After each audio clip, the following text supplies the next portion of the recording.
Hi there everyone, it's Mike from the Mike James Rock Show. We're at Boomtown Fair 2018. This is the craziest experience I've ever experienced in my very inexperienced life. I'm sat here with John from Conan. How's it going, man? Good, I'm fine, thanks, yeah. How long have you been on site? Have you gone and looked around and just got gobsmacked? No, well, the weather's awful today, so a little bit disappointed with that. Yeah. But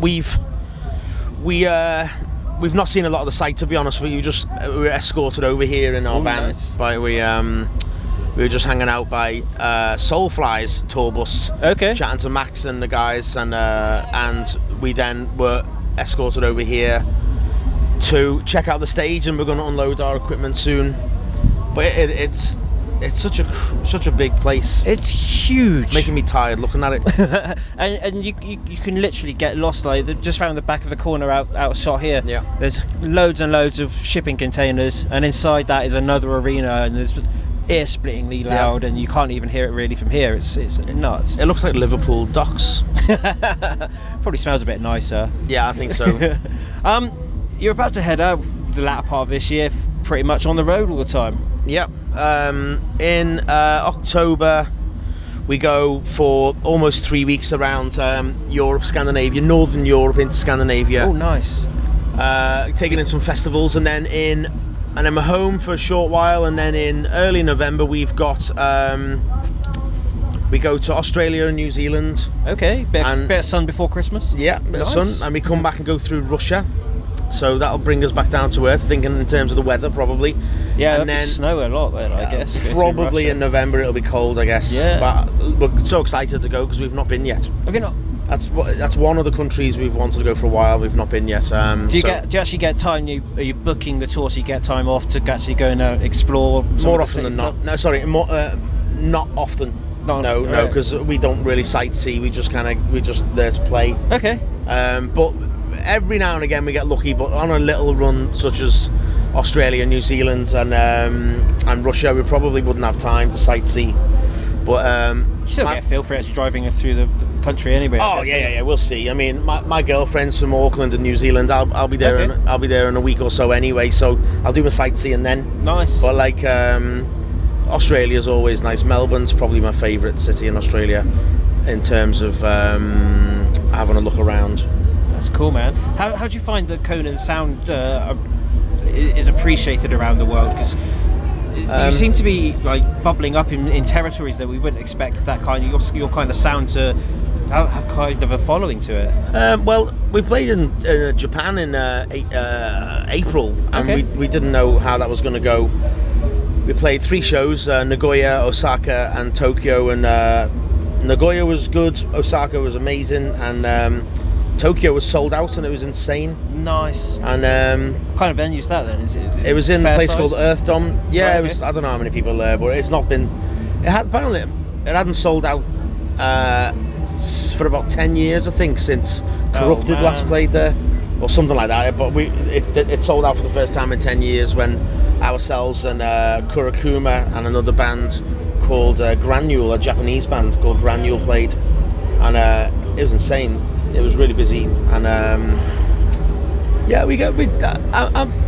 not really surprised anymore because we've released like 4 studio albums now, a few splits, a couple of live albums. You know, we put ourselves about a bit on social media, and we tour a lot. Yeah.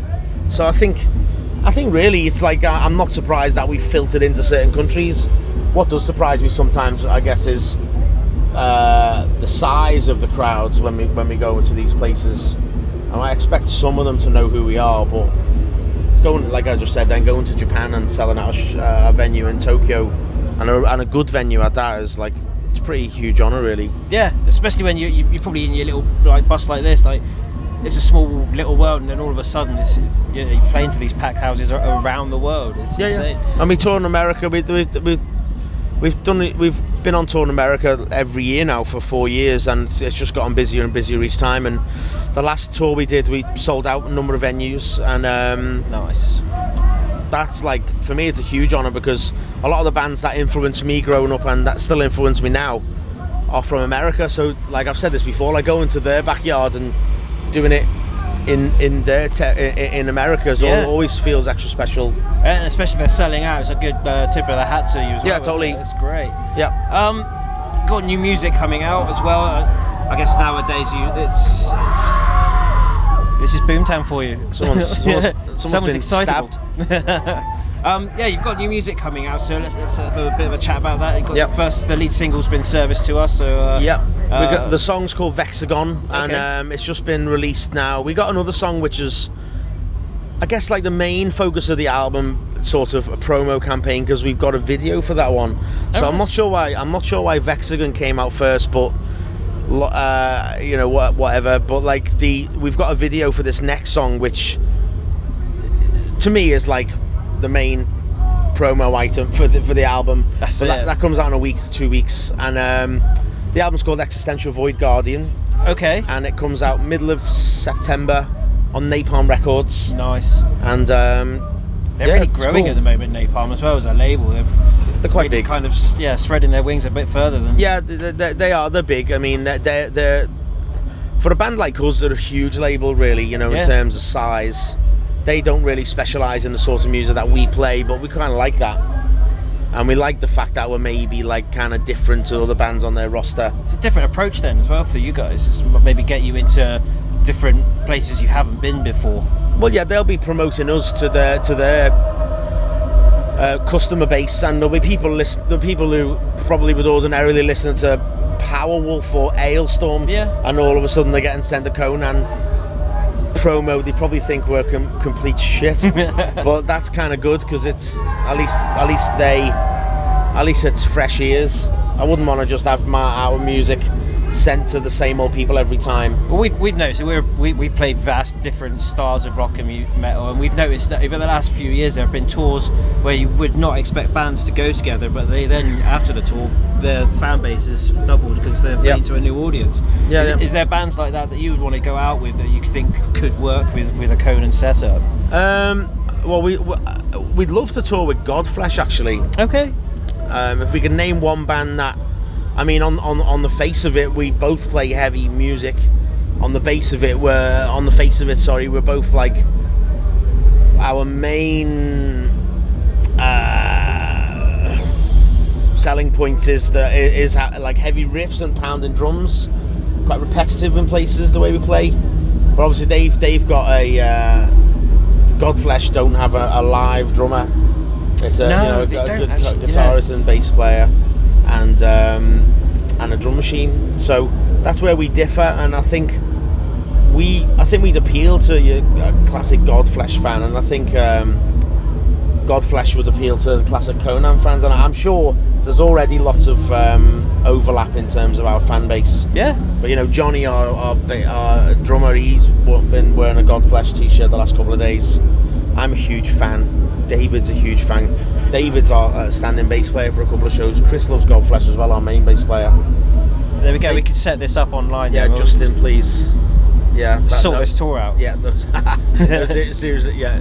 Now that you put me on the spot, it'd have to be Godflesh. There we go. I guess as well, you were saying that you're pounding beats and the guitar and stuff. That's probably why you fit in quite well with a festival at Boomtown.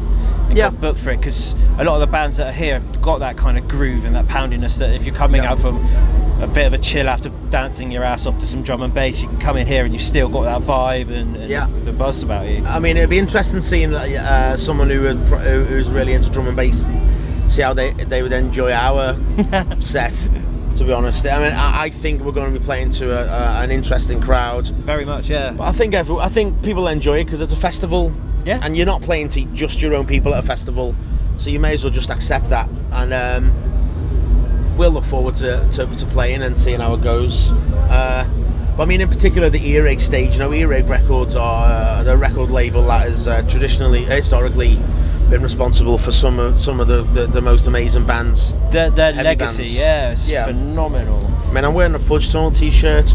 Our bass player David on this last couple of shows was Fudge Tunnel's bass player. Okay. So it's interesting for him to come back and play on the Earache stage at this festival.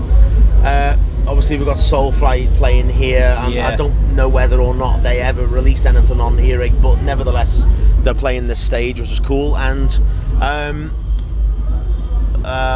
Napalm Death, Cathedral, I believe. Carcass were on there. Carcass, well. of course. Lots of other bands, Morbid Angel, all bands that have, you know, released music and probably become gained huge popularity based, you know, upon their time at Napalm Records. I beg your pardon, Earache Records. So yeah, I mean, when Digby emailed us and asked us if we played this, we were made up. That's so cool. We're just excited to see how it goes. It won't be our normal crowd, but I'm looking forward to that. Making friends, man, that's what it's about. Yeah, absolutely. And then once you're done, are you going to go out and immerse yourself into the festival? Are you going to stay around? I might go and get myself a burrito or something. No, there are some amazing food shacks around. We'll man. watch Soulfly and then we'll go home because I'm tired. Fair enough, mate. Yep. Oh, we'll leave you with that, man. That's ideal. Thanks very much for taking some time out. Cheers. Thank you. Cheers. Hi guys, thanks very much for watching my video interview with John from Conan right here.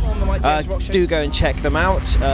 If you like what we're doing, we've still got some more festivals this season to go, so hit the like, the subscription and the notification bell thingies along the bottom of the your YouTube. You know what you're doing, so enjoy. Thanks very much guys.